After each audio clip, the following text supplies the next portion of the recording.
Saan ka po, ma'am? Ascot? I-search ko lang, ma'am, Ascot. 28th Street. Ayun, ma'am. Okay. Ito po, ma'am. Ayan.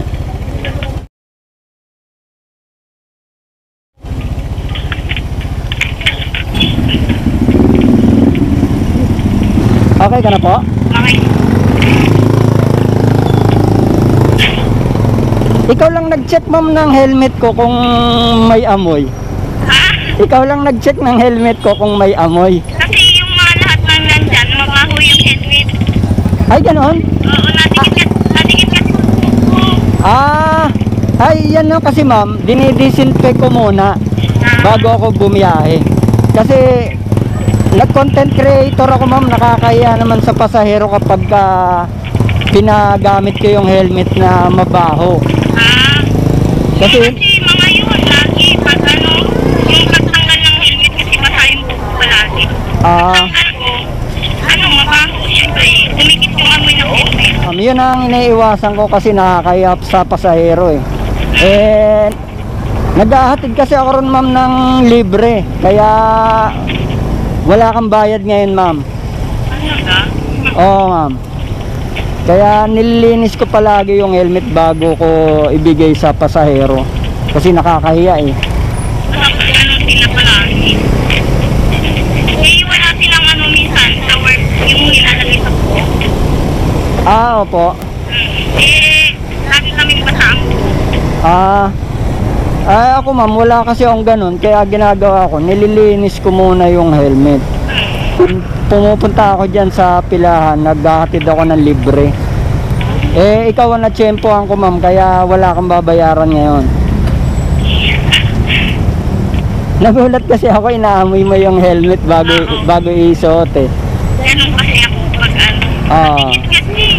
Anong masasabi mo sa helmet ko, ma'am? Hindi siya pa. Di ba? Kasi nagdala ko ng bimbo para sana siya ilagay sa ulo ko pag may amoy. Lalagyan mo sana ng sapin yung ulo mo? Oo, bimbo. Ngayon, di mo na kailangan gamitin. Oo, kasi wala namang amoy.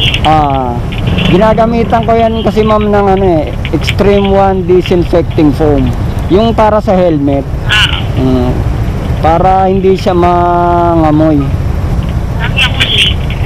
Lagi kang late? Ay, anong oras ba pasok mo, ma'am? 9:30. 9:30? Ito, 9:16 pa lang. May 14 minutes pa abot yan, ma'am. Magbibihis pa ako Ay, ganon? Mag-uniform pa ako. Magtatalip ako.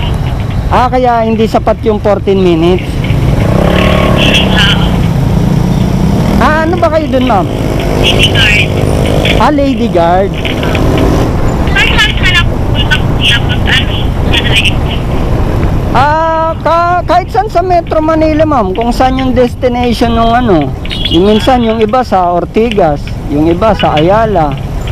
Depende kung saan nagtatrabaho yung nakuha ko na Kasi ngayon lang kita nakita. Lagi yung mga nagpupunta. Opo, ma'am. Kasi yung ginagawa ko, ma'am, nagbabayad ako ron sa kanila. Yung ibabayad nung pasahero, ikaw na yung nagbabayad. ako na nagbabayad para Kaya pala nag-abot sa kanina sa kanila. para maghatid ng libre.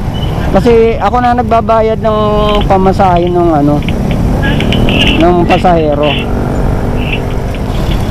Yan lang yung gawa ko. Kaya lagi ka lang nagpupunta.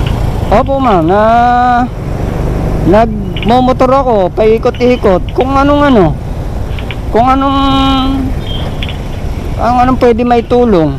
Halimbawa, ganyan, may hahatid na pasahero, o kaya naman nasiraan na motor, nasiraan na bike. Content creator kasi ako, ma'am. Ito, ma'am.